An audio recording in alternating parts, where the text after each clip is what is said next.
سلطان رکن الدین ببرس لغلامین تر سلطنت درویشتما برخه. الحمد لله رب العالمين والعاقبة للمتقين والصلاة والسلام على أشرف الأنبياء والمرسلين وعلى آله وأصحابه أجمعين. أما بعد،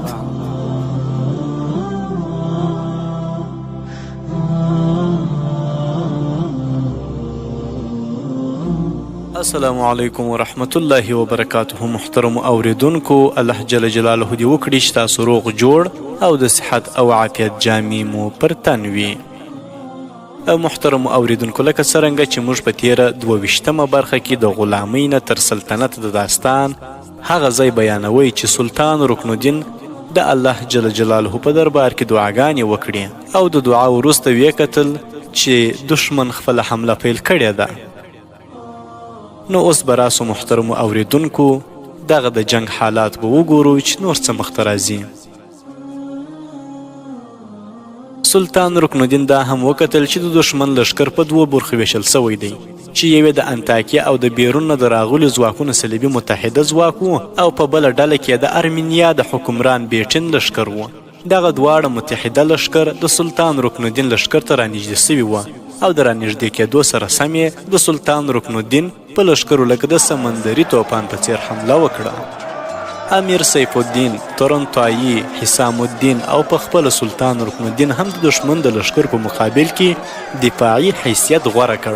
سلطان رکن الدین او سالارانو یې په اوسني وخت کې هڅه کوله چې د دشمن دغه لومړنی ګزار تم کړي، ځکه تر اوسه پورې د سلطان رکن الدین له اړخه د حملې کولو اعلان نه و سوی.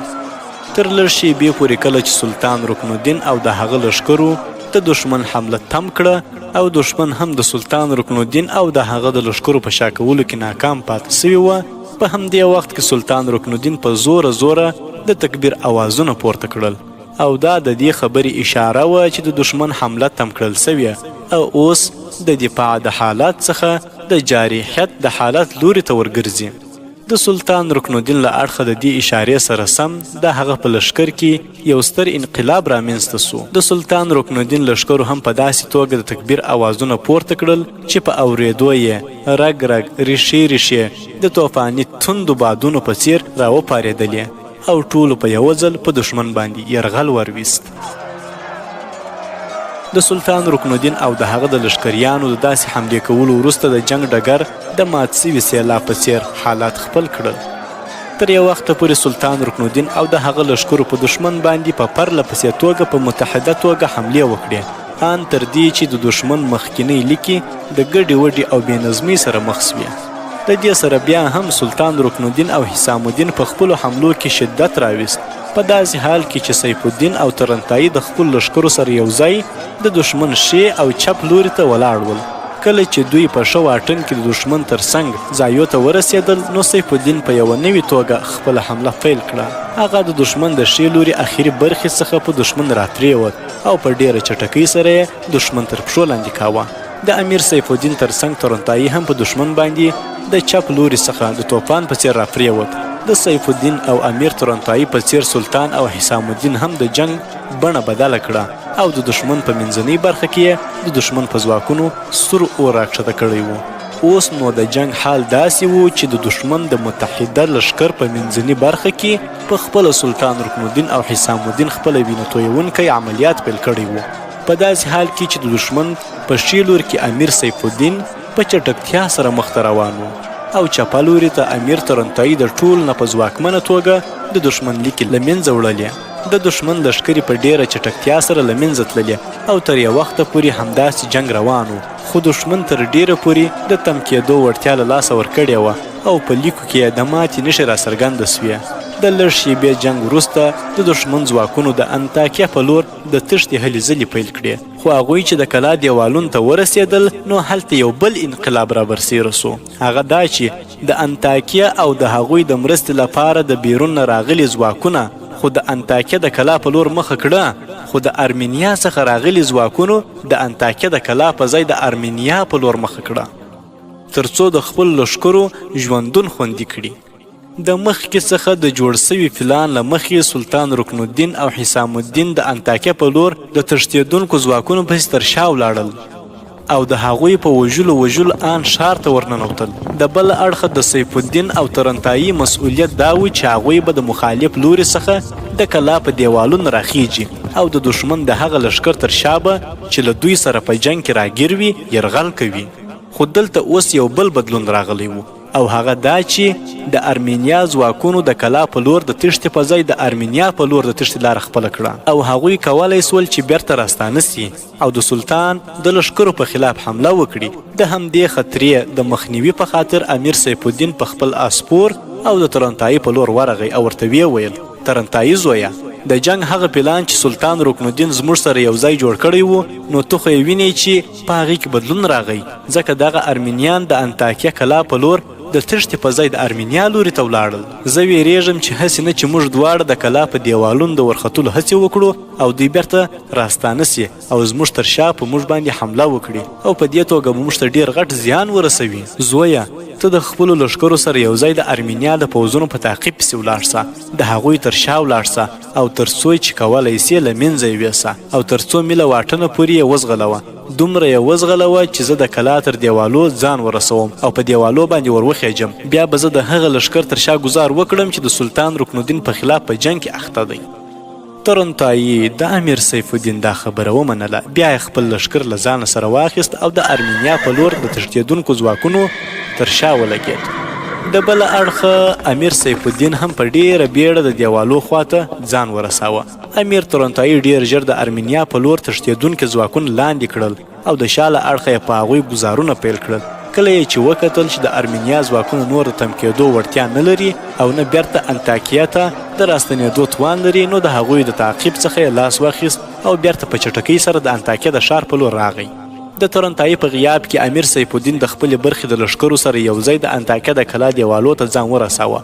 هلته په دیوال باندې ولاړ ساتونکي د غشو خورا کړل او بیا د همدې ګډوډۍ نه په ګټې اخیستو سره د کلا په دیوالونو رسۍ ور واچولې او د رسیو د زینو په مرسته په دیوال ور وختی. د امیر سیف الدین د میړانې او جرأت نه ډک دغه قدم د انطاکیه په ښار کې یوه غوغا راپورته کړه او په ښار کې یو ډیر ستر لښکر د هغه په خلاف راټول کړل سو.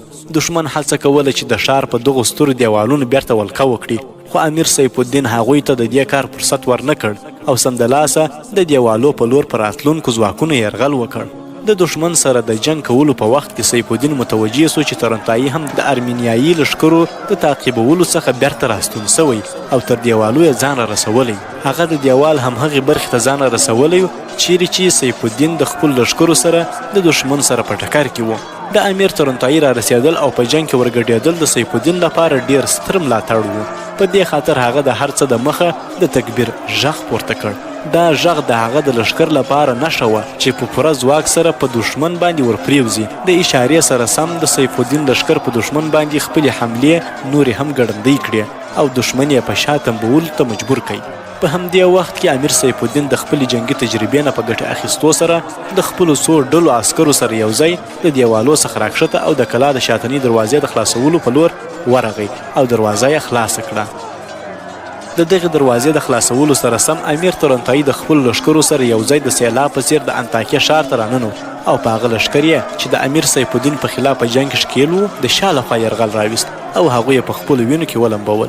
سیف الدین او ترنتایي دواړو یو ځای هغه لښکر ټول له منځه یووی چې دوی یې په دیوالونو باندې د ورختلو څخه منع کول. بیا دوی په ډیره چټکۍ سره مخ ته ورغلل او د هغه لښکر تر شا یې حمله وکړه چې د سلطان رکن الدین او حسام الدین د لښکرو سره په جنګ کې ښکېل و. د دې دواړو د حملو په واسطه په سلطان رکن الدین او حسام الدین باندې فشار تر یو اندازې پورې راکم سو.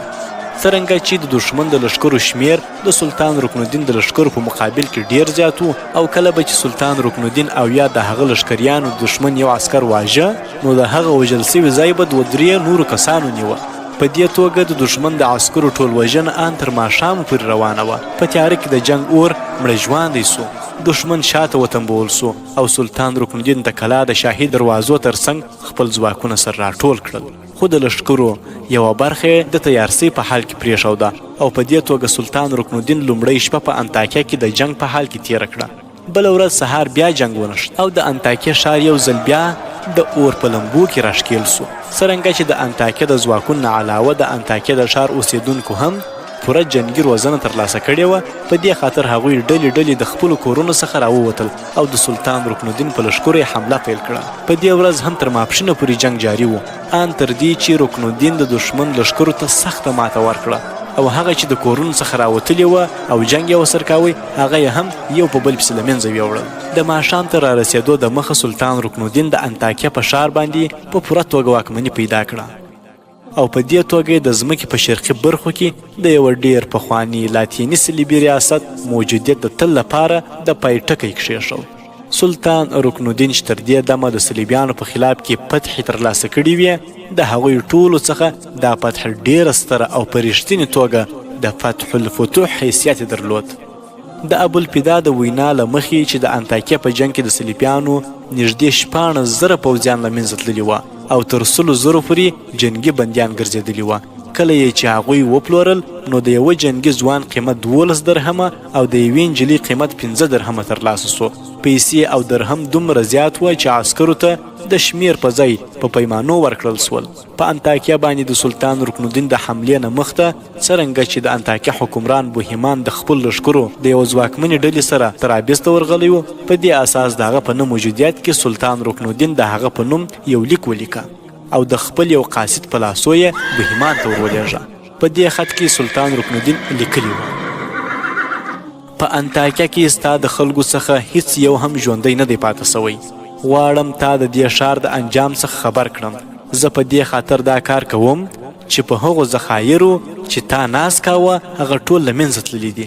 څرنګه چې د هغوی ټولو په بربادۍ باندې ستا سره څوک خواخوږی نه دی پاته، په دې خاطر زه پخپله غواړم په دې اړه له تا سره همدردي او د زړه خواله وکړم. د سلطان رکن الدین د لیک د متن په لوستلو د بوهیمان وینه په جوش راغله، خو هغه اوس بیا وسه سوی و. د هغه سره یو ځای یو لښکر و، خو د هغه لښکر سره د سلطان رکن الدین د ټکر توان نه درلود. هغه سمدلاسه یو تیز تلونکی قاصد د اروپایي هیوادو مشران ته واستوه.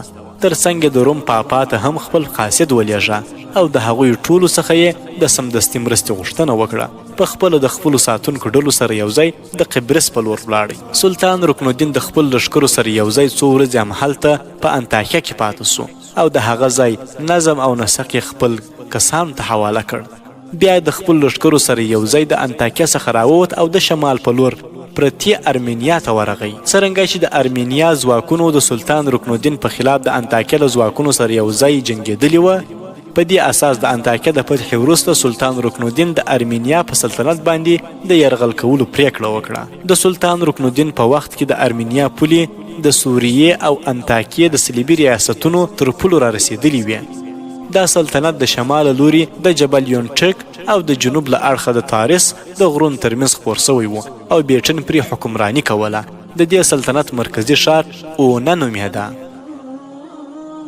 د انطاکیه د فتح وروسته سلطان رکن الدین غوښتل په هر صورت ارمینیاوالو ته د خپلو کړو سبق ورکړي، ځکه چې د ارمینیا حکمران د مسلمانانو په خلاف د مغولو ملګري او تل به یې د مسلمانانو په خلاف د هغوی سره سازشونه کول. د بله اړخه هغوی مسلمانانو ته د زیان رسولو په خاطر د جبل الموت د خونې فدایانو سره اړیکې ټینګې کړي وې.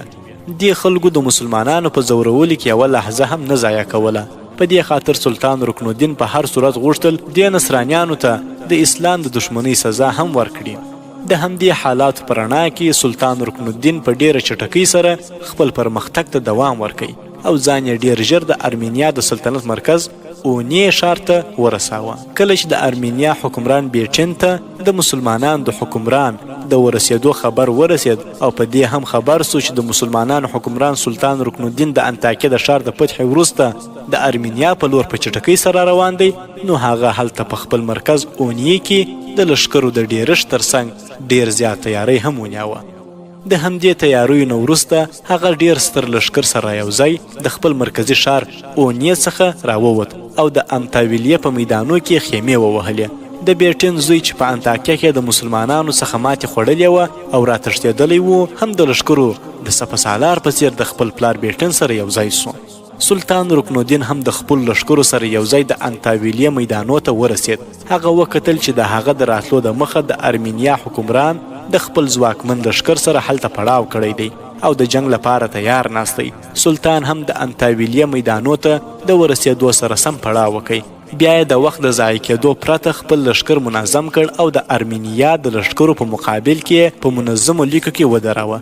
د ارمینیا حکمران د سلطان رکن الدین د لښکرو د ستومانتیا څخه په ګټې اخیستو سره سمدلاسه په جنگ پیل وکړ.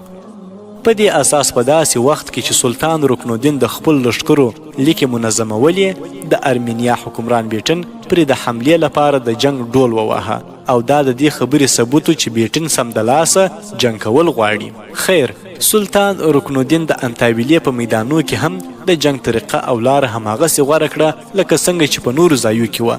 د لښکرو په منځنۍ برخه کې په خپله سلطان رکن الدین ودرېد. حسام الدین یې هم د خپل ځان سره همهلته وساته، خو امیر سیف الدین یې د خپلې برخې د لښکرو سره په خپل ښي لوري کې ودراوه او چپ اړخ ته یې امیر ترنتایي د خپلې برخې د عسکرو سره ورولېږه. د بله اړخه د ارمینیا حاکم بیټن هم خپلې لښکرې په دوو برخو وویشلې.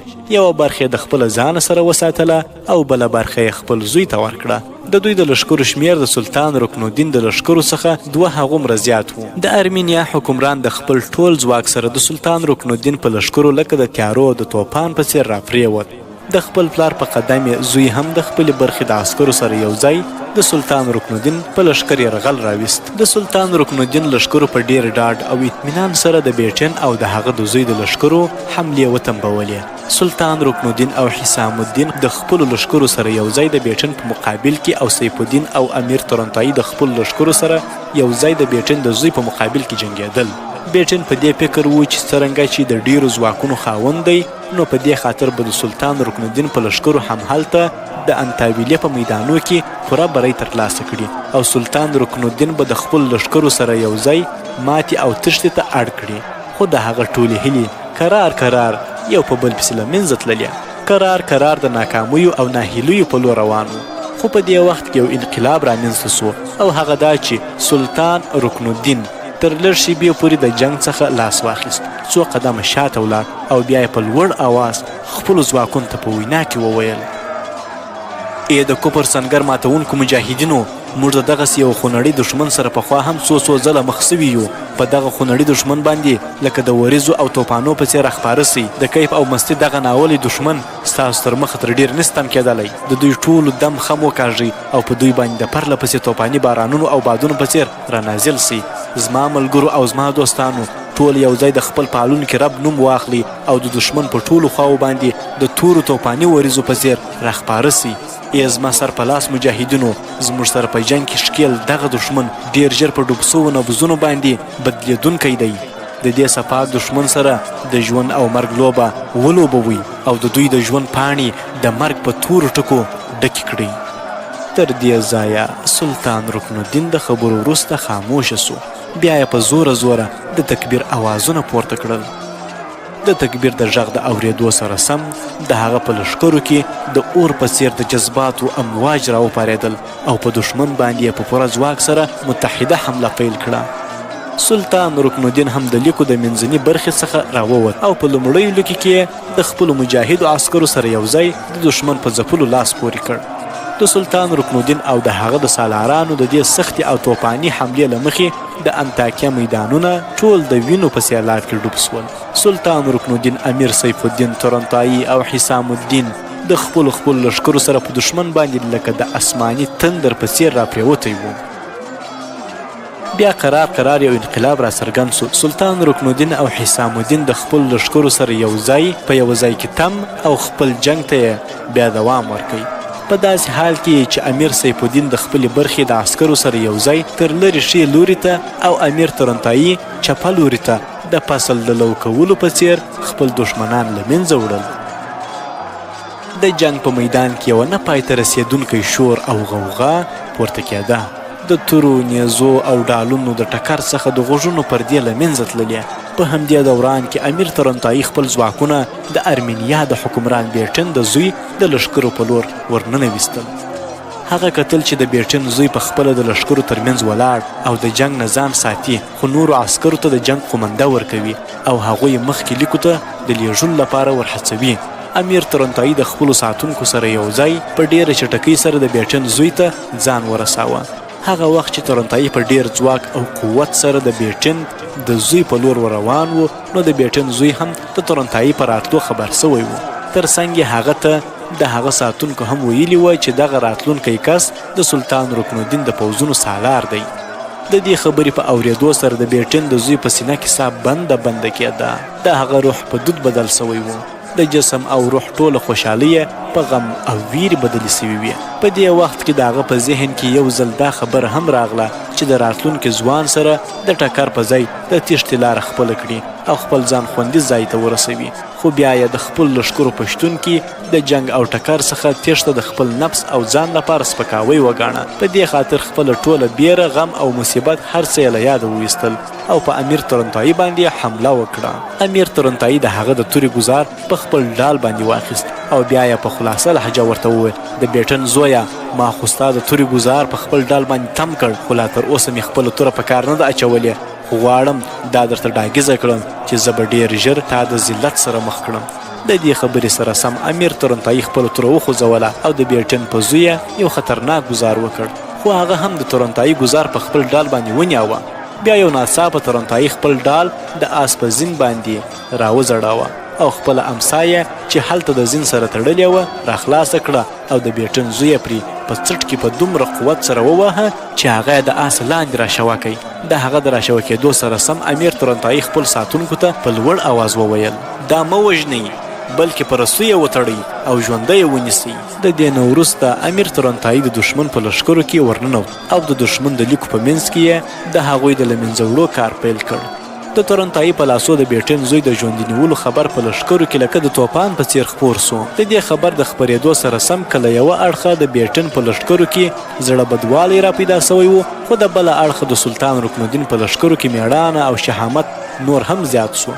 هرې لوري ته ګډوډي رامنځته سوه. بیټن خپل لښکرې د همدې افراط او تفرید څخه راغونډولې په داسې حال کې چې سلطان رکن الدین او لښکرې یې پرې د هرې لوري راپرېوتلي وه.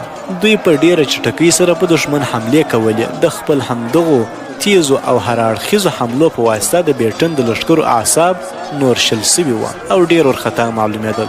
غوښتل یې چې په هر صورت کې چې کېدی سي د دښمن څخه بدله واخلي. خو د بیټن لښکرې تر ډېره پورې د سلطان رکن الدین د لښکرو په مقابل کې تم نسوي او ډېر ژر یې د ذلت نه ډکه ماته وخوړله. ان تر دې چې بیټن د ماتې وروسته د انطاکیه د میدانو څخه د خپل مرکز اونه په لور وتښتېد. خو د سلطان رکن الدین تر مخه تېښته هم دومره اسانه نه وه.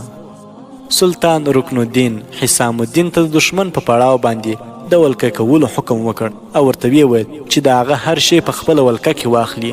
د دې ترڅنګ سلطان رکن الدین د خپلې باربردارۍ د حیواناتو ساتنه هم حسام الدین ته وسپارله او هغه ته یې حکم وکړ چې